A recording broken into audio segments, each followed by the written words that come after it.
Hi friends, piece ಕಿಚನ್ಗೆ ಸ್ವಾಗತ. ನಾವು ಇವತ್ತು ಮಾಡುತ್ತಿರುವ ರೆಸಿಪಿ ಮಶ್ರೂಮ್ ಕರಿ. ನಾವು ಮಶ್ರೂಮಲ್ಲಿ ನಾನಾ ರೀತಿ ರೆಸಿಪಿನ ಮಾಡಿರ್ತೀವಿ, ಆದರೆ ಒಂದು ಸರ್ತಿ ಈ ವಿಧಾನದಲ್ಲಿ ಮಶ್ರೂಮ್ ಕರಿನ ಟ್ರೈ ಮಾಡಿ. ತುಂಬಾ ಟೇಸ್ಟಿಯಾಗಿರುತ್ತೆ, ಮಾಡೋದು ಕೂಡ ತುಂಬಾ ಈಸಿ. ಹಾಗಿದ್ರೆ ಈ ಮಶ್ರೂಮ್ ಕರಿ ಮಾಡೋ ವಿಧಾನ ಹೇಗೆ ಹಾಗೂ ಬೇಕಾಗುವ ಸಾಮಗ್ರಿಗಳು ನೋಡೋಣ ಬನ್ನಿ. ನಾನು ಇಲ್ಲಿ ಒಂದು ಪಾಕೆಟ್ ಆಗೋಷ್ಟು ಮಶ್ರೂಮ್ನ ತೊಗೊಂಡಿದ್ದೀನಿ. ಇದು 200 ಗ್ರಾಮ್ ಇದೆ. ಹಾಗೆ 2 ಟೊಮೊಟೊ ಮೀಡಿಯಮ್ ಸೈಜ್ದು ಕಟ್ ಮಾಡ್ಕೊಂಡಿರೋವಂಥದ್ದು, ಹಾಗೆ 2 ಈರುಳ್ಳಿ ಮೀಡಿಯಮ್ ಸೈಜ್ದು, ಹಾಗೆ 1 ಇಂಚು ಚಕ್ಕೆ, ಹಾಗೆ 1 ಗೆಡ್ಡೆ ಬೆಳ್ಳುಳ್ಳಿನ ಸಿಪ್ಪೆ ತೆಗೆದಿರೋ ಅಂಥದ್ದು, ಹಾಗೆ ಒಗ್ಗರಣೆಗೆ 1 ಈರುಳ್ಳಿ ಸಣ್ಣ ಸಣ್ಣಕ್ಕೆ ಚಾಪ್ ಮಾಡ್ಕೊಂಡಿರೋವಂಥದ್ದು, ಒಂದು ಚಿಕ್ಕ ಹಿಡಿ ಆಗೋವಷ್ಟು ಕೊತ್ತಂಬರಿ ಸೊಪ್ಪು, 2 ಹಸಿಮೆಣ್ಸಿಕಾಯಿ, ಹಾಗೆ 1 7-8 ಗೋಡಂಬಿ ನೆನೆಸಿಟ್ಕೊಂಡಿರೋ ಅಂಥದ್ದು, 1 ಲವಂಗ, ಒಂದು ಅರ್ಧ ಇಂಚು ಚಕ್ಕೆ, ಹಾಗೆ 1 ಏಲಕ್ಕಿ, ಒಂದು ಅರ್ಧ ಟೀ ಸ್ಪೂನ್ ಆಗೋವಷ್ಟು ಸೋಂಪು ಕಾಳು, ಹಾಗೆ ಖಾರಕ್ಕೆ ಅನುಗುಣವಾಗಿ ಅಚ್ಕಾರದ ಪುಡಿ 1 ಸ್ಪೂನ್ ಆಗೋಷ್ಟು ಧನಿಯಾ ಪುಡಿ, ಚಿಟಿಕೆ ಅರಿಶಿನ, ಹಾಗೆ ಕರಿಯೋದಕ್ಕೆ ಎಣ್ಣೆ, ಹಾಗೆ ರುಚಿಗೆ ತಕ್ಕಷ್ಟು ಉಪ್ಪು. ನಾವು ಫಸ್ಟು ಮಶ್ರೂಮ್ನ ನೀಟಾಗಿ ವಾಶ್ ಮಾಡ್ಕೋಬೇಕಾಗುತ್ತೆ. ನಾನಿಲ್ಲಿ ಒಂದು ಬೌಲ್ ತೊಗೊಂಡು ಅದರೊಳಗಡೆ ಮಶ್ರೂಮ್ನ ಸೇರಿಸ್ಕೊಂಡಿದ್ದೀನಿ. ಹಾಗೆ ಒಂದು ಅರ್ಧ ಲೀಟ್ರಷ್ಟು ನೀರು ಸೇರಿಸ್ಕೊಂಡು ಅದಕ್ಕೆ ಸ್ವಲ್ಪ ಅರಿಶಿನ ಹಾಗೆ ಉಪ್ಪು ಸೇರಿಸ್ಕೊಳ್ಳೋಣ. ಈಗ ಇದನ್ನು ಚೆನ್ನಾಗಿ ಒಂದು 5 ನಿಮಿಷ ನೆನೆಯೋದಕ್ಕೆ ಬಿಟ್ಟರೆ ನಮಗೆ ಕ್ಲೀನ್ ಮಾಡ್ಕೊಳ್ಳೋದಕ್ಕೆ ಈಸಿ ಆಗುತ್ತೆ. ಅದ್ರ ಮೇಲ್ಗಡೆ ಇರೋ ಡಸ್ಟೆಲ್ಲ ನೀಟಾಗಿ ನೀರೊಳಗಡೆ ಬಿಟ್ಕೊಳ್ಳುತ್ತೆ, ಆವಾಗ ನಮಗೆ ನೀಟಾಗಿ ಕ್ಲೀನ್ ಮಾಡ್ಕೋಬೋದು. ನೋಡಿ, ಈಗ ಒಂದು 5 ನಿಮಿಷ ಆಗಿದೆ. ಈಗ ಡಸ್ಟೆಲ್ಲ ನೀಟಾಗಿ ಬಿಟ್ಕೊಂಡಿದೆ. ಈಗ ನಾವು ಮಶ್ರೂಮ್ನ ಕ್ಲೀನ್ ಮಾಡ್ಕೋಬೇಕಾಗುತ್ತೆ. ನೋಡಿ, ಈ ರೀತಿ ಮೇಲ್ಗಡೆ ಇರೋ ಅಂಥ ಈ ರೀತಿ ಲೇಯರ್ನ ತೆಗೆದ್ರೆ ನಮಗೆ ನೀಟಾಗಿ ಅದರೊಳಗಡೆ ಮಣ್ಣು ಧೂಳು ಏನೇ ಇದ್ರೂ ಎಲ್ಲನೂ ರಿಮೂವ್ ಆಗುತ್ತೆ. ನಾವು ಈ ರೀತಿ ನೀಟಾಗಿ ತೊಳ್ಕೊಬೇಕಾಗುತ್ತೆ. ಈಗ ಎಲ್ಲನೂ ಇದೇ ರೀತಿ ನಾವು ಕ್ಲೀನ್ ಮಾಡಿ ಇಟ್ಕೊಳ್ಳೋಣ. ನೋಡಿ, ಈ ರೀತಿ ನೀಟಾಗಿ ತಕ್ಕೋಬೇಕಾಗುತ್ತೆ. ನಾವು ಈ ರೀತಿ ತಕ್ಕೊಳ್ಳೋದ್ರಿಂದ ಅದರೊಳಗಡೆ ಕಲ್ಲು ಮಣ್ಣು ಏನೂ ಇರೋದಿಲ್ಲ. ನೋಡಿ ಎಷ್ಟು ನೀಟಾಗಿ ಬಂದಿದೆ ಅಂತ ಹೇಳ್ಬಿಟ್ಟು ಈಗೆಲ್ಲನೂ ಇದೇ ರೀತಿ ನೀಟಾಗಿ ಕ್ಲೀನ್ ಮಾಡ್ಕೊಳ್ಳೋಣ. ನೋಡಿ, ಈಗೆಲ್ಲನೂ ಇದೇ ರೀತಿ ನೀಟಾಗಿ ಕ್ಲೀನ್ ಮಾಡಿ ಇಟ್ಕೊಂಡಿದ್ದೀವಿ. ಈಗ ನಮ್ಗೆ ಯಾವ ಸೈಜಿಗೆ ಬೇಕೋ ಆ ಸೈಜಿಗೆ ಕಟ್ ಮಾಡಿಕೊಂಡು ಬರೋಣ. ನೋಡಿ, ನಾನಿಲ್ಲಿ ದೊಡ್ಡ ಮಶ್ರೂಮಲ್ಲಿ 2 ಅಥವಾ 3 ಮಾಡ್ಕೊಂಡಿದ್ದೀನಿ. ಚಿಕ್ಕ ಮಶ್ರೂಮಲ್ಲಿ ಒಂದು 2 ಪೀಸಾಗಿ ಮಾಡ್ಕೊಂಡಿದ್ದೀನಿ. ನಿಮ್ಗೆ ಯಾವ ರೀತಿ ಬೇಕೋ ಆ ರೀತಿ ಶೇಪಲ್ಲಿ ಕಟ್ ಮಾಡ್ಕೊಳ್ಳಿ. ನೆಕ್ಸ್ಟು ನಾನಿಲ್ಲಿ ಒಂದು ಪ್ಯಾನ್ ಇಟ್ಕೊಂಡಿದ್ದೀನಿ. ಪ್ಯಾನ್ಗೆ ಒಂದು 2 ಟೇಬಲ್ ಸ್ಪೂನ್ ಆಗೋಷ್ಟು ಆಯಿಲ್ನ ಸೇರಿಸ್ಕೊತಾ ಇದ್ದೀನಿ. ಈಗ ಆಯಿಲ್ ಬಿಸಿಯಾಗಿದೆ, ಅದಕ್ಕೆ ಕಟ್ ಮಾಡ್ಕೊಂಡಿರೋ ಅಂಥ ಈರುಳ್ಳಿ ಹಾಗೆ ಟೊಮೊಟೊನೂ ಸೇರಿಸ್ಕೊಳ್ಳೋಣ. ಹಾಗೆ ಇದಕ್ಕೆ ಶುಂಠಿ ಮತ್ತು ಬೆಳ್ಳುಳ್ಳಿ ಹಾಗೆ 2 ಹಸಿಮೆಣ್ಸಿಕಾಯಿನ ಮುರಿದ್ಬಿಟ್ಟು ಸೇರಿಸ್ಕೊತಾ ಇರೋಂಥದ್ದು. ಈಗ ಇದನ್ನೆಲ್ಲ ಹಸಿ ವಾಸನೆ ಹೋಗೋವರೆಗೂ ಚೆನ್ನಾಗಿ ನಾವು ಬಾಡಿಸ್ಕೋಬೇಕಾಗುತ್ತೆ. ನಾವು ಯಾವುದೇ ರೀತಿ ಗ್ರೇವಿ ಮಾಡಬೇಕಾದ್ರೆ ಈ ರೀತಿ ಮಸಾಲೆನ ಹುರಿದು ಮಾಡೋದ್ರಿಂದ ನಮಗೆ ಟೇಸ್ಟ್ ಅನ್ನೋದು ಡಬಲ್ ಆಗುತ್ತೆ, ತುಂಬಾ ಚೆನ್ನಾಗಿ ಬರುತ್ತೆ. ನಾವು ರೆಸ್ಟೋರೆಂಟಲ್ಲೆಲ್ಲ ತಿಂದಿರ್ತೀವಲ್ಲ ಅದೇ ಥರ ಟೇಸ್ಟ್ ಬರುತ್ತೆ. ನೋಡಿ, ಈಗ ನಾವು ಇದನ್ನು ಚೆನ್ನಾಗಿ ಫ್ರೈ ಮಾಡ್ಕೊಳ್ಳೋಣ. ಇದು ಹಸಿ ವಾಸನೆ ಎಲ್ಲ ಹೋಗಿ ಸ್ವಲ್ಪ ಕಲರ್ ಚೇಂಜ್ ಆಗಬೇಕು. ಟೊಮೊಟೊ ಎಲ್ಲ ಸ್ವಲ್ಪ ಚೆನ್ನಾಗಿ ಸಾಫ್ಟ್ ಆದರೆ ನಮಗೆ ಇದು ಚೆನ್ನಾಗಿ ಆಗುತ್ತೆ. ನೋಡಿ, ಈಗ ಸ್ವಲ್ಪ ಒಂದು 50% ಇದು ಚೆನ್ನಾಗಿ ಫ್ರೈ ಆಗಿದೆ. ಇನ್ನೊಂದು ಸ್ವಲ್ಪ ಫ್ರೈ ಮಾಡಿಕೊಂಡ್ರೆ ಇದು ಸಾಕಾಗುತ್ತೆ. ಒಂದು 4ರಿಂದ 5 ನಿಮಿಷ ನಾವು ಮೀಡಿಯಮ್ ಫ್ಲೇಮಲ್ಲಿ ಇಟ್ಕೊಂಡು ಫ್ರೈ ಮಾಡಿಕೊಂಡ್ರೆ ಸಾಕಾಗುತ್ತೆ. ನೋಡಿ, ಈಗ ಇದು ಚೆನ್ನಾಗಿ ಫ್ರೈ ಆಗಿದೆ.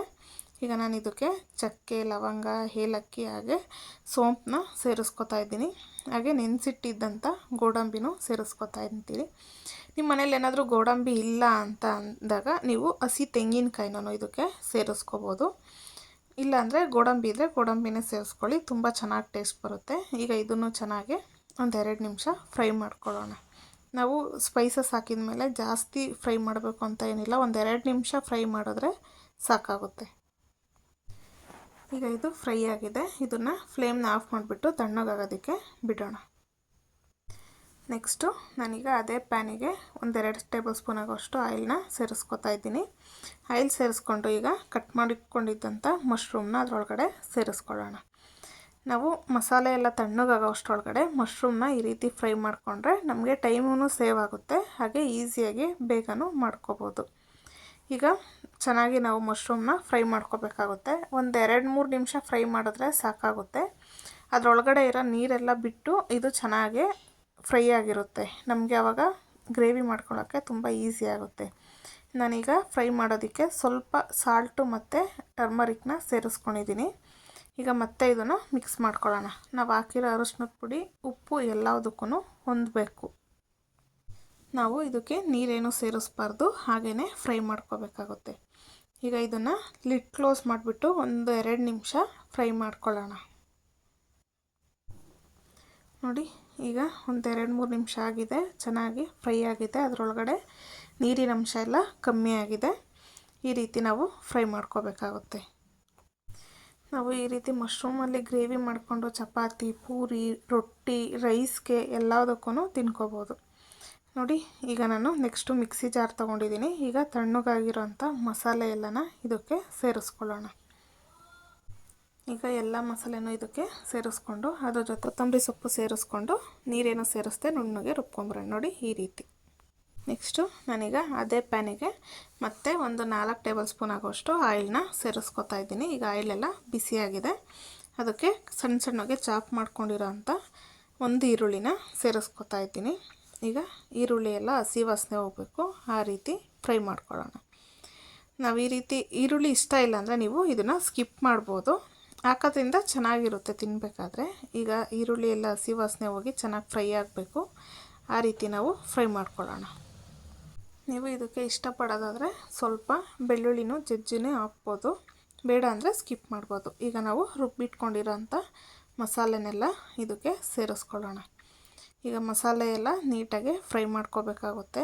ಮಸಾಲೆ ಎಲ್ಲ ಚೆನ್ನಾಗಿ ಫ್ರೈ ಆಗಿ ಅದರೊಳಗಡೆ ಆಯಿಲ್ ಬಿಡಬೇಕು, ಆ ರೀತಿ ನಾವು ಫ್ರೈ ಮಾಡ್ಕೋಬೇಕಾಗುತ್ತೆ. ನೋಡಿ, ಈಗ ಇದನ್ನು ಲಿಡ್ ಕ್ಲೋಸ್ ಮಾಡಿ 1-2 ನಿಮಿಷ ಚೆನ್ನಾಗಿ ಕುಕ್ ಮಾಡ್ಕೊಳ್ಳೋಣ. ಈಗ 2 ನಿಮಿಷ ಆಗಿದೆ. ಚೆನ್ನಾಗಿ ನೋಡಿ, ಆಯಿಲೆಲ್ಲ ಬಿಡ್ತಾ ಇದೆ. ಈ ರೀತಿ ಕುಕ್ ಮಾಡ್ಕೊಳ್ಳೋದ್ರಿಂದ ನಮಗೆ ಗ್ರೇವಿ ಅನ್ನೋದು ತುಂಬ ಟೇಸ್ಟಿಯಾಗೂ ಬರುತ್ತೆ, ಹಾಗೆ ಬೇಗನೂ ಕ್ವಿಕ್ಕಾಗಿ ಆಗುತ್ತೆ. ಈಗ ನಮಗೆ ಎಷ್ಟು ಕ್ವಾಂಟಿಟಿ ಬೇಕೋ ಅಷ್ಟು ನೀರನ್ನ ಸೇರಿಸ್ಕೊಳ್ಳೋಣ. ನಾವು ಇದನ್ನು ರೈಸಿಗೂ ತಿನ್ಬೋದು, ಚಪಾತಿಗೂ ತಿನ್ಬೋದು.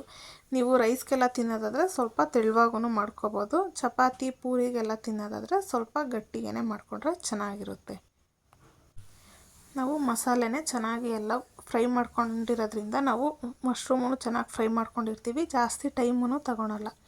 ಈಗ ಸ್ವಲ್ಪ ಅರಿಶಿನದ ಪುಡಿ, ಹಾಗೆ ರುಚಿಗೆ ತಕ್ಕಷ್ಟು ಖಾರದ ಪುಡಿ ಮತ್ತು ಸ್ವಲ್ಪ ಧನಿಯಾ ಪುಡಿನ ಸೇರಿಸ್ಕೊತಾ ಇದ್ದೀವಿ. ನಾವು ಜಾಸ್ತಿ ಮಸಾಲೆ ಎಲ್ಲ ಸೇರಿಸ್ಕೋಬಾರ್ದು, ಸ್ವಲ್ಪ ಹಾಕ್ಕೊಂಡ್ರೆ ಸಾಕಾಗುತ್ತೆ.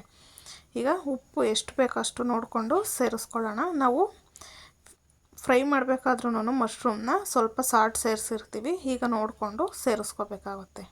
ಈಗ ಇದನ್ನೆಲ್ಲ ಒಂದು ಹಾಗೆ ಮಿಕ್ಸ್ ಮಾಡ್ಕೊಳ್ಳೋಣ. ನಾವು ಗ್ರೇವಿನ ಚೆನ್ನಾಗಿ ಕುಕ್ ಮಾಡಿಕೊಂಡ್ರೆ ನಾವು ಮಶ್ರೂಮ್ನ ಸೇರಿಸಿದ ಮೇಲೆ ಜಾಸ್ತಿ ಹೊತ್ತು ಕುಕ್ ಮಾಡೋ ಅಂಥ ಅವಶ್ಯಕತೆ ಇರಲ್ಲ. ಈಗ ಇದೆಲ್ಲ ಚೆನ್ನಾಗಿ ಕುಕ್ ಆಗಿದೆ. ಈಗ ಮಶ್ರೂಮ್ನ ಸೇರಿಸ್ಕೊಳ್ಳೋಣ. ನಾವು ಮಶ್ರೂಮ್ ಹಾಕಿದ ಮೇಲೆ ತುಂಬ ಕುಕ್ ಮಾಡಿದ್ರೆ ಮಶ್ರೂಮು ತಿನ್ನೋದಕ್ಕೆ ಸಿಗೋದಿಲ್ಲ, ಅದಕ್ಕೋಸ್ಕರ ಈಗ ಚೆನ್ನಾಗಿ ಇದನ್ನೆಲ್ಲ ಮಿಕ್ಸ್ ಮಾಡಿಕೊಂಡ್ರೆ ನಮಗೆ ಗ್ರೇವಿ ಅನ್ನೋದು, ಮಶ್ರೂಮ್ ಗ್ರೇವಿ ಅನ್ನೋದು ರೆಡಿ ಆಗುತ್ತೆ. ನೋಡಿ, ನಾನು ಚಪಾತಿಗೆ ತಿನ್ನೋದ್ರಿಂದ ನಾನು ಈ ರೀತಿ ಸ್ವಲ್ಪ ಗಟ್ಟಿಗೆ ಮಾಡ್ಕೊಂಡಿದ್ದೀನಿ. ನೀವು ರೈಸ್ಗೆಲ್ಲ ತಿನ್ನೋದಾದರೆ ಸ್ವಲ್ಪ ತೆಳುವಾಗೂ ಮಾಡ್ಕೋಬೋದು. ನೋಡ್ತಾ ಇದ್ದೀರಲ್ಲ ಎಷ್ಟು ಚೆನ್ನಾಗಿ ಬಂದಿದೆ ಅಂತ ಹೇಳ್ಬಿಟ್ಟು. ಲಾಸ್ಟಲ್ಲಿ ನಾನು 1 ಸ್ಪೂನ್ ಆಗೋಷ್ಟು ತುಪ್ಪನ ಸೇರಿಸ್ಕೊತಾ ಇದ್ದೀನಿ. ಇದು ಆಪ್ಷನಲ್ಲು, ನಿಮಗೆ ಇಷ್ಟ ಇದ್ದರೆ ಸೇರಿಸ್ಕೊಳ್ಳಿ, ಇಲ್ಲಾಂದರೆ ಸ್ಕಿಪ್ ಮಾಡ್ಕೋಬೋದು. ಇಲ್ಲಾಂದರೆ ಲಾಸ್ಟಲ್ಲಿ ನೀವು ಸ್ವಲ್ಪ ಕೊತ್ತಂಬರಿ ಸೊಪ್ಪನ್ನ ಕಟ್ ಮಾಡಿ ಸೇರಿಸ್ಕೊಂಡು ಮುಗಿಸ್ಬೋದು. ಇದನ್ನು ನೋಡ್ತಾ ಇದ್ದೀರಲ್ಲ ಎಷ್ಟು ಚೆನ್ನಾಗಿ ಬಂದಿದೆ ಅಂತ, ನೀವು ಟ್ರೈ ಮಾಡಿ.